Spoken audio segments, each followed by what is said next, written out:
పావురాలన్నిటికీ మేత బాగా దొరుకుతుందని కాకి ఒకరోజు ఆలోచించుకున్నంట, ఎలా అయితే నేను పావురాల మందలోకి చేరి నేను ఆహారాన్ని సంపాదించుకుంటాను, ఎలా దొరికిద్దని చెప్పి ఆలోచించుకుంటే అక్కడ ఒక చోట రంగు వేస్తున్నటువంటి ఆ రంగుల డబ్బా కనపడిందంట.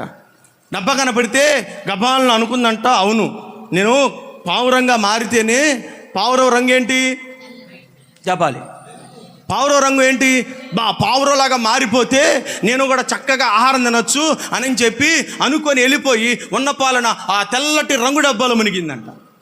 ఇప్పుడు ఏమైపోయింది, నల్ల కాకి కాస్త కాకే, గుణం మారలా. అర్థమవుతుందండి, కాకే కానీ ఇప్పుడు ఏమైంది, రంగు మారింది.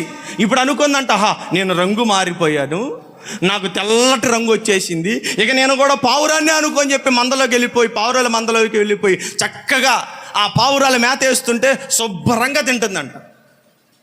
శుభ్రంగా ఎటు తిరిగే పని లేదు, ఎక్కడికి వెళ్ళే పని లేదు, చక్కగా కడుపు నిండా తింటుంది. ఆ పావురాలతో పాటు అలా ఎగురుతుంది, అలా కిందకు వస్తుంది, అలా ఎగురుతుంది. చూస్తే పావురమే కదండి, చూస్తే ఇక పావురమే. ఆ పావురాలు ఎప్పుడు లెగుస్తుంది, ఎప్పుడు దిగుతుంది. అబ్బా చూసిన వాళ్ళందరూ కూడా పావురాలు ఇది ఒక కొత్త పావురమేమో, దేవునికి స్తోత్రం.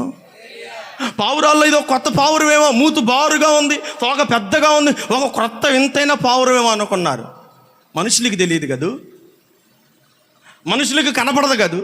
అందుకే సమూయేలుతో దేవుడు అంటున్నాడు, ఇదిగో మనుషులు పై రూపాన్ని చూస్తారయ్యా, వాళ్ళ యాశాలు, వాళ్ళ భాషలు, వాళ్ళ పద్ధతులు చూస్తారయ్యా, నాకు అది పని లేదు.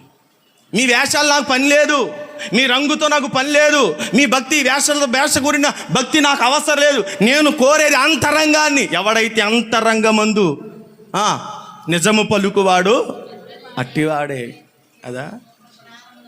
దేవునికి స్తోత్రం. అంతరంగంలో ఉండాలండి యథార్థత, అంతరంగంలో ఉండాలి యథార్థత.